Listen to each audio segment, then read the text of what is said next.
Hello friends, चलिए देखते हैं। आज फिर हम पिछली वीडियो में हम आप लोगों को स्पीड, डिस्टेंस है टाइम को बता रहे थे, है ना। तो पार्ट 1 हम देख चुके थे, पार्ट 2 अब देखेंगे। ठीक है, पार्ट 2 देखेंगे, इसमें भी कुछ क्वेश्चनों को कवर करने का कोशिश करेंगे। चलिए देखते हैं, क्वेश्चन से ही डायरेक्ट स्टार्ट करते हैं। इसमें थोड़ा कॉन्सेप्ट का ज़रूरत पड़ेगा, पहले क्वेश्चन पढ़ लेते हैं, फिर देखेंगे कैसे कैसे कॉन्सेप्ट का ज़रूरत पड़ेगा, वो फिर देख लेंगे। क्वेश्चन है कि 450 मीटर और 130 मीटर दो लंबी ट्रेन एक दूसरे के विपरीत दिशा में 20 किलोमीटर और 16 किलोमीटर प्रति घंटा की चाल से चलते हुए एक दूसरे को कितने सेकेंड में पार कर जाएगी। अब क्या है कि दो ट्रेन है, दोनों ट्रेन है, या तो एक ही तरफ जाएगा या तो दोनों अलग अलग डायरेक्शन से आएगा। मान लेते कैसे कैसे हो रहा है, ज़रा सा कॉन्सेप्ट का ज़रूरत है, थोड़ा सा समझिएगा। हो सकता है पढ़ा हो तो ठीक है, नहीं तो फिर समझिए ध्यान से।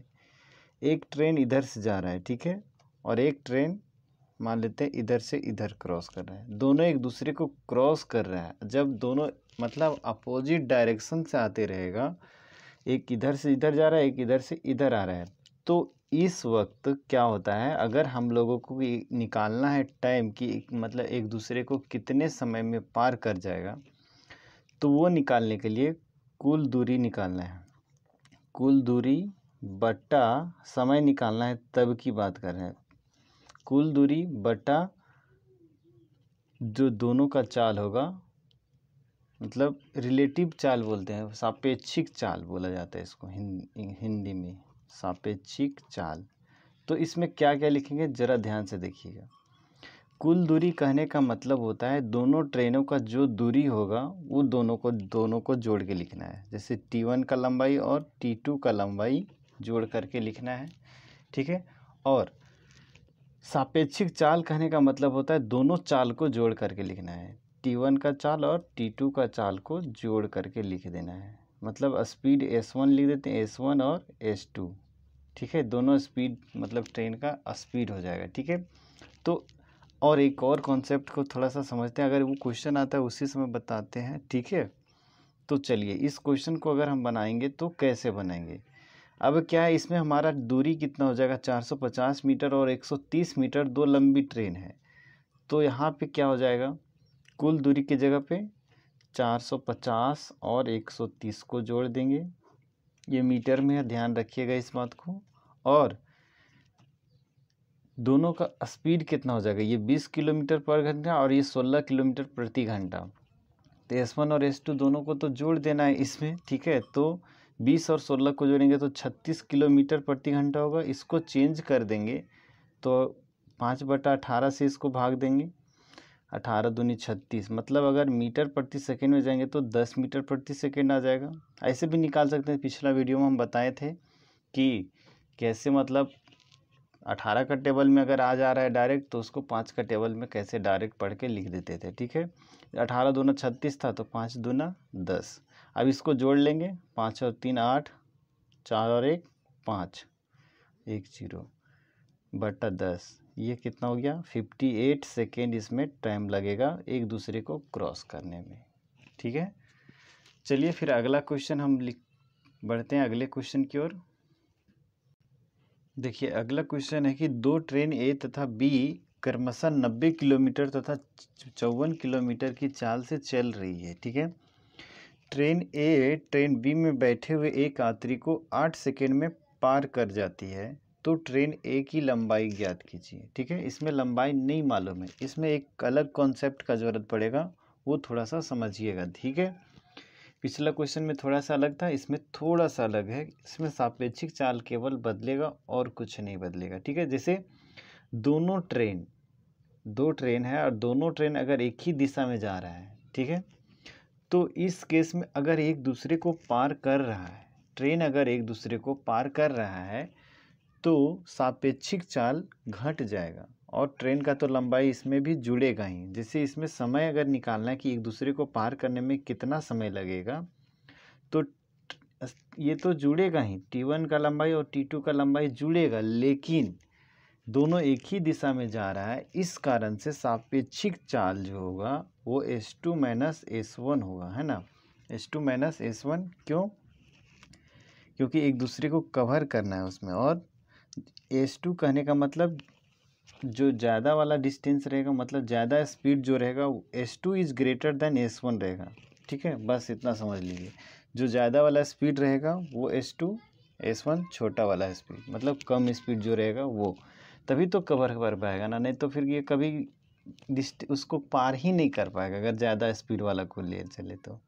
ठीक है, तो देखिए जैसे इस क्वेश्चन में है कि एक ट्रेन ए है, एक ट्रेन बी है, ये इसका स्पीड है 90 किलोमीटर प्रति घंटा और इसका स्पीड है 54 किलोमीटर प्रति घंटा। ठीक है, तो ये भी तो 54 का स्पीड से चल रहा है और ये 90 का स्पीड से चल रहा है, तो 90 वाला ना इसको क्रॉस करेगा, ये तो कभी इसको कर ही नहीं पाएगा, ये तो हमेशा नहीं तो आगे रहेगा, तो आगे ही बढ़ता चला जाएगा। ठीक है, तो क्या है इस क्वेश्चन में जो ट्रेन ए है वो ट्रेन बी को क्रॉस नहीं कर रहा है, बी में एक यात्री बैठा हुआ है उसको क्रॉस कर रहा है, मतलब जैसे एक पोल को पार करता है, एक खंभा को पार करता है, उस केस जैसा बनेगा इस क्वेश्चन में।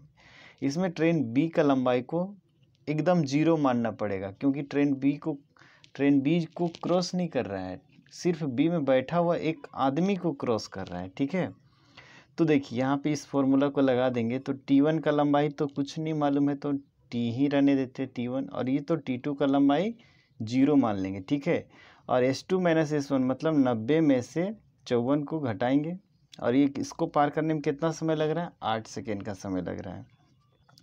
8 बराबर T1 बटा 36, ये तो किलोमीटर प्रति घंटा में है, यहाँ भी अगर लिखना चाहें तो किलोमीटर प्रति घंटा यहाँ लिख सकते हैं।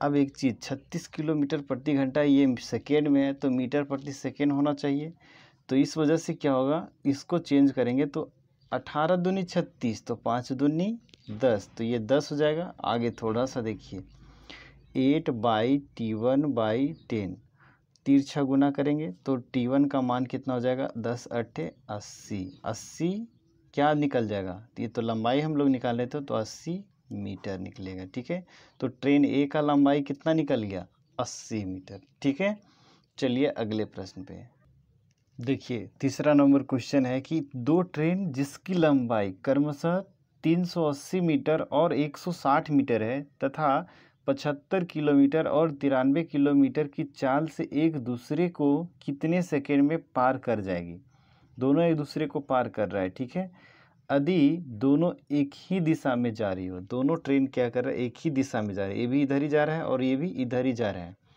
और एक का लंबाई 380 मीटर और एक का 160 मीटर, एक का स्पीड 75 का है और एक का 93 किलोमीटर प्रति घंटा का स्पीड है। ठीक है, तो जब एक ही दिशा में जाता है तो सापेक्षिक चाल घट जाता है। ठीक है, और जो तो जुड़ेगा ही, तो समय पूछा जा रहा है, समय कितना समय में पार कर जाएगा, तो ऊपर दोनों ट्रेन का लंबाई यानी T1 प्लस T2 और नीचे S2 माइनस S1। ठीक है, तो समय निकालना है हम लोगों को कि कितना समय निकलेगा लगेगा उसको, तो T1 T2 380 प्लस 160 नीचे बट्टा में S2 माइनस S1 मतलब 93 माइनस 75, फिर इसको चेंज कर देंगे हम लोग, ये तो किलोमीटर प्रति घंटा में आया, इसको मीटर प्रति सेकंड में चेंज करेंगे। ठीक है, इसको जोड़ेंगे तो 0 0 8 और 6 14 का 4 हाथ में 1 3 और 1 4 हाथ में 1 5 है ना, और ये घटाएंगे 13 में 5 जाएगा 8, यहाँ 8 में 1, यदि मतलब इसको चेंज करेंगे तो 18 है तो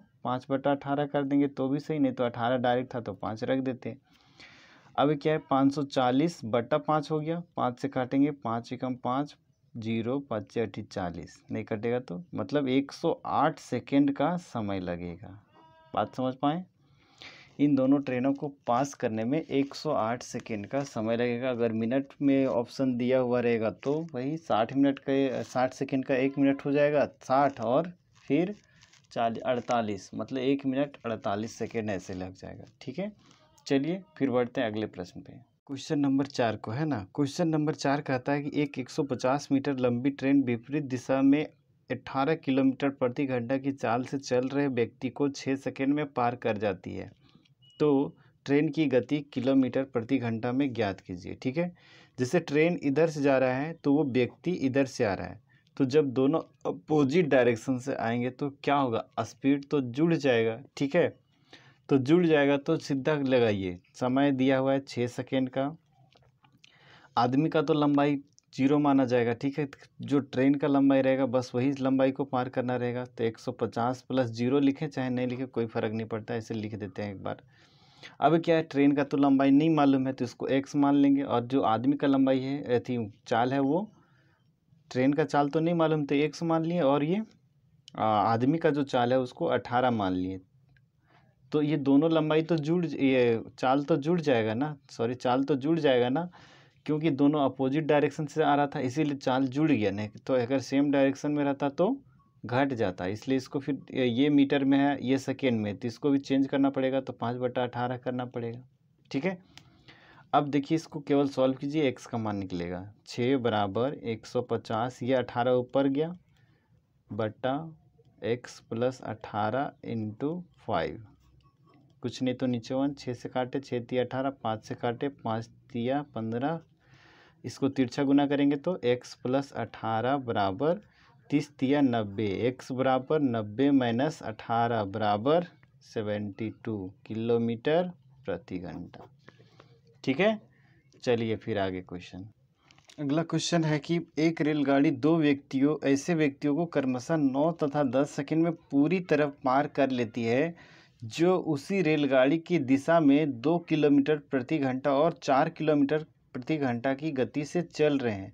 तदनुसार उस रेलगाड़ी की लंबाई मीटर में कितना है। ठीक है, मतलब एक रेलगाड़ी है, वो दो आदमी को पार कर रहा है। एक ये आदमी था, मान लेते हैं ये 2 किलोमीटर प्रति घंटा का रफ्तार से चल रहा था, और एक और आदमी था वो 4 किलोमीटर प्रति घंटा का रफ्तार से चल रहा था। ठीक है, तब क्या था कि इसको है वो पार करने में 9 सेकेंड का समय लिया और इसको पार करने में 10 सेकेंड का समय लिया। ठीक है, इसमें हम लोगों को ना रेलगाड़ी का चाल पता है और ना ही रेलगाड़ी की लंबाई पता है, तो ठीक है निकालना है हम लोगों को इसमें। ठीक है, अब देखिए ध्यान से क्या है कि मान लेते हैं रेलगाड़ी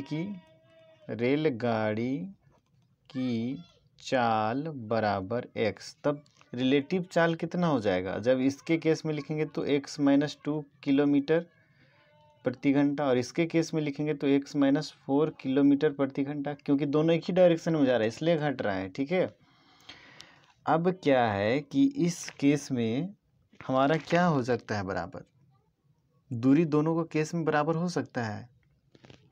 रेलगाड़ी का जो लंबाई होगा वो दोनों केस में बराबर हो सकता है, तो दूरी का फॉर्मूला लिखेंगे, दूरी बराबर चाल गुने समय। ठीक है, दूरी दोनों केस में बराबर हो सकता है ना, तो अगर फर्स्ट केस के लिए लिखना चाहिए, इसके लिए लिखना चाहें तो क्या लिखेंगे, चाल कितना हो जाएगा, रिलेटिव चाल लिखना है। ठीक है, x - 2 × समय कितना लगेगा, इसको ये तो किलोमीटर प्रति घंटा में इसको चेंज किया तो 5/18 से चेंज कर दिए। ठीक है, × 9 सेकेंड लगेगा।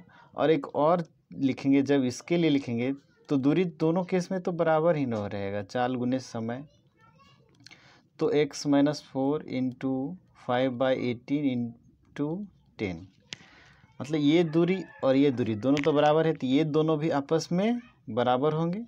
ठीक है, 5/18 इधर भी 5/18 दोनों कट गया, 9x - 9 दूनी 18 बराबर 10x - 14। ठीक है, -18 + 40 हो जाएगा, ये इधर प्लस में हो गया, 10x - 9x हो जाएगा, ये 22 बराबर x, यानी कि x का मान कितना आया, x बराबर 22 किलोमीटर प्रति घंटा। ठीक है, और अगर यहाँ से हम x - 2 करेंगे तो कितना हो जाएगा, 22 - 2 यानी कि 20 किलोमीटर प्रति घंटा, और इस रफ्तार से चलता है तो 9 सेकेंड में, याद रखिएगा 9 सेकेंड में 20 किलोमीटर प्रति घंटा के रफ्तार से चल रहा है, तो 9 सेकेंड में 20 का रफ्तार से चल रहा है, 9 सेकेंड में वो उस डिस्टेंस को कवर कर लेता है। ठीक है, तो 20 × 9 = 180, इसको चेंज कर देंगे, ये तो हमारा 20 × 9 ये तो किलोमीटर प्रति घंटा, इसको चेंज करेंगे तो 5/18 से इसको चेंज कर देंगे, चेंज हो जाएगा।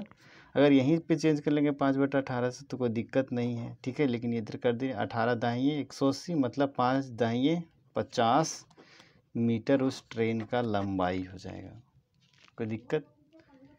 जैसे 20 किलोमीटर है ना, कैसे बोल रहे हैं, थोड़ा किसी किसी को नहीं आया होगा समझ में, थोड़ा देर देख लीजिए। 20 किलोमीटर है, इसको हम चेंज कर देंगे 5/18 सेंटीमीटर प्रति सेकेंड में चेंज हो गया। इसको 9 से हम गुना करेंगे तो ये मीटर में डायरेक्ट ऑटोमेटिक आंसर देगा। ठीक है, तो 9 से काटेंगे 9 दूनी 18, 2 से काटेंगे 2 दाहिए 50, 10 × 5 = 50 मीटर आया ना।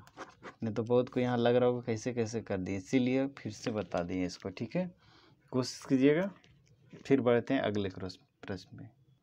देखिए एक क्वेश्चन है, क्वेश्चन नंबर 6। 2 रेलगाड़ियाँ एक ही समय में एक ही स्टेशनों से ए तथा बी से एक दूसरे की ओर 36 किलोमीटर प्रति घंटा और 42 किलोमीटर प्रति घंटा की क्रमशः गति से चली।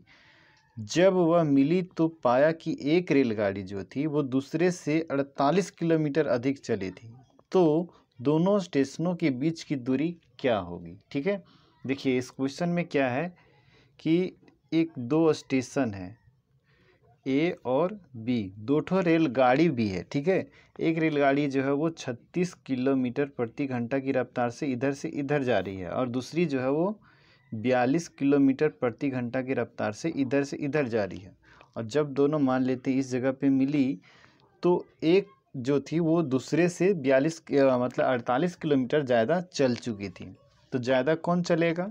ज़्यादा तो जो स्पीड ज़्यादा जिस करेगा वही ना ज़्यादा चलेगा। ठीक है, तो ये ज़्यादा चलेगी, मान लेते ये x किलोमीटर चला और ये x + 48 किलोमीटर चला। ठीक है, लेकिन दोनों को चलने में समय तो बराबर लगा है ना, कहे कि एक ही समय पे चला है दोनों, तो समय का फॉर्मूला यहाँ लगाएंगे, समय बराबर दूरी बटा चाल। ठीक है, दोनों तरफ समय बराबर है तो इसको चलने में कितना समय लगेगा? 1 किलोमीटर चल रहा है तो 36 का रफ्तार से चलेगा। समय बराबर दूरी बटा चाल, दूरी x, चाल 36। ये किसके बराबर हो जाएगा? x + 48 के बराबर, और ये 42 किलोमीटर का रफ्तार से चलेगा। इसको काट देंगे, 6 × 6 = 36, 6 × 7 = 42, तिरछा गुना चलेगा। 7x = 6x + 6 × 8 = 48 और 6 × 24 और 4 = 28, मतलब 7x - 6x = 288। x का मान कितना आ गया? 288 किलोमीटर। ठीक है, 288। अभी x का मान निकला है 288 किलोमीटर। ठीक है, अभी हमारे पास और भी निकालना बाकी है। अभी ये पूरा डिस्टेंस नहीं हुआ, 2 स्टेशनों के बीच का दूरी ये नहीं हुआ है। ठीक है, पूरा दोनों स्टेशनों का बीच का दूरी निकालना, तो x + ये x + 48, x + 48 और ये x को जोड़ेंगे।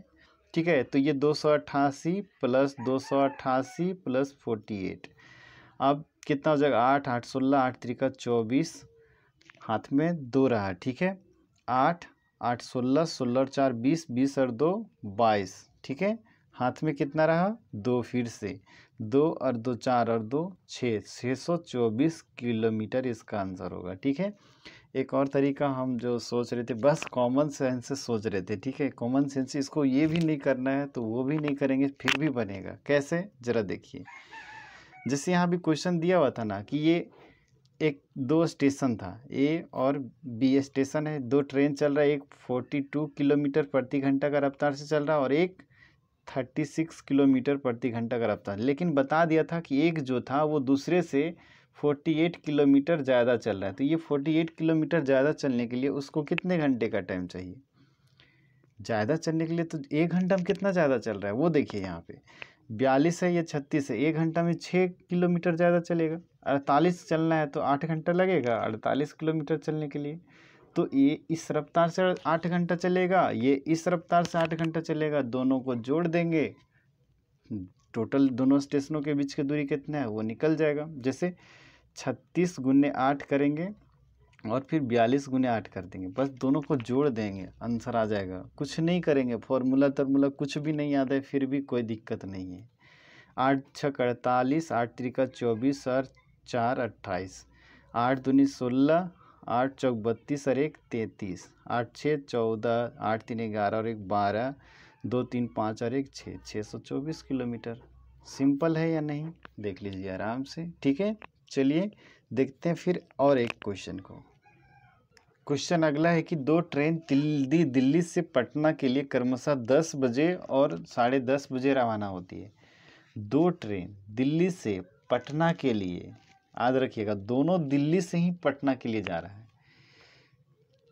दो ट्रेन है, ये दिल्ली है मान लेते हैं और ये है पटना। ये दिल्ली पटना, यहाँ से दो ट्रेन खुल रही है, ठीक है। एक खुल रहा है 10 बजे, 10 बजे एग्जैक्ट कितना स्पीड से 60 किलोमीटर प्रति घंटा का रफ्तार। पहला वाला डिस्टेंस, ये जो टाइम है वो पहले ट्रेन का रफ्तार भी दिखा रहा है। और दूसरी ट्रेन एक खुल रही 10:30 बजे से, ये कितना का रफ्तार से, 75 किलोमीटर प्रति घंटा का रफ्तार से, ठीक है। बोल रहा है कि दोनों ट्रेन जो है वो दिल्ली से पटना के लिए इतना टाइम में खुला, ठीक है। एक दूसरे को कवर भी करना है, ठीक है। तो बताना है कि एक जिसका जो ज़्यादा स्पीड है वो क्या करेगा, इस ट्रेन को कवर कर लेगा कुछ दूरी के बाद।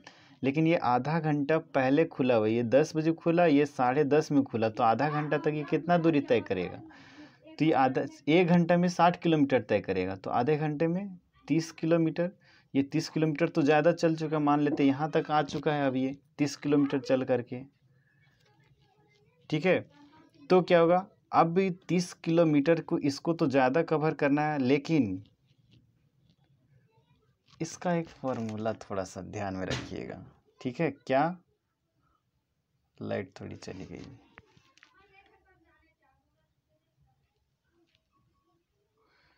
इसमें एक चीज़ का ध्यान रखिएगा कि ये 30 किलोमीटर ज़्यादा तय किया, इसमें जितना ज़्यादा डिस्टेंस कवर करना है उसको ऊपर लिखिए और जितना ज़्यादा स्पीड है उसको नीचे लिखिए। इन दोनों में से कितना का ज़्यादा स्पीड है, 15 का स्पीड है, 15 केवल लिखिए, ठीक है। तो 15 किलोमीटर प्रति घंटा का रफ्तार से चलेगा, किलोमीटर किलोमीटर 15 दूनी, मतलब 2 घंटा में कवर कर लेगा। 2 घंटा में कवर कौन करेगा, ये चलेगा तब ना 2 घंटा में कवर करेगा। तो कितना चल चुका रहेगा, 75 ने 2, तो 150 किलोमीटर पे उन लोग पकड़ा जाएगा, एक दूसरे को मतलब कवर कर लेगा। पहला ट्रेन को दूसरा ट्रेन जो है वो 150, दिल्ली से 150 किलोमीटर की दूरी पर मतलब उसको पार कर जाएगा, ठीक है। समझ पाए। चलिए फिर बढ़ते हैं अगले प्रश्न पे।